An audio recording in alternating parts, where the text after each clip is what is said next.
presenting by Deep Music। नमस्कार दोस्तों, नए नए छत्तीसगढ़ी गाने सुनने और देखने के लिए हमारे दीप म्यूजिक चैनल को अभी सब्सक्राइब करें और बेल आइकॉन के बटन को क्लिक करें।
नाचत हवे गाँव गली पारा, छत्तीसगढ़ के सबो जिला में बाजत है नगारा। झूम झूम के नाचत हवे गाँव गली पारा, झूम झूम के नाचत हवे गाँव गली पारा। छत्तीसगढ़ के सबो जिला में बाजत है नगारा। झूम झूम के नाचत हवे गाँव गली पारा, झूम झूम के नाचत हवे गाँव गली पारा। छत्तीसगढ़ के सबो जिला में बाजत है नगारा। झूम झूम के नाचत हवे गाँव गली पारा, झूम झूम के नाचत हवे गाँव गली पारा।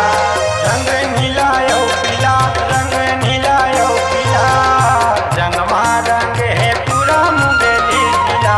रंग नीला यो पीला, रंग नीला यो पीला, रंगमा रंग है पूरा मुंगेली जिला।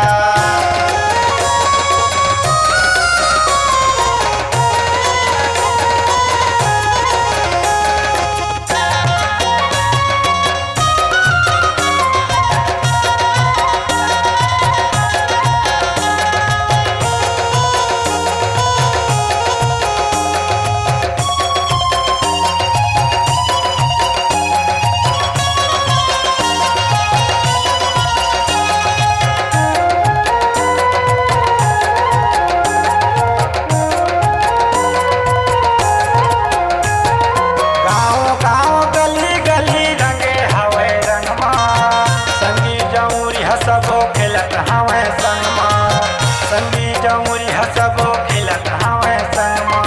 गाँव गाँव गली गली रंगे हवे रंगमा, संगी जमुरी सबो खेलत हवे संगमा, संगी जमुरी सबो खेलत हवे संगमा।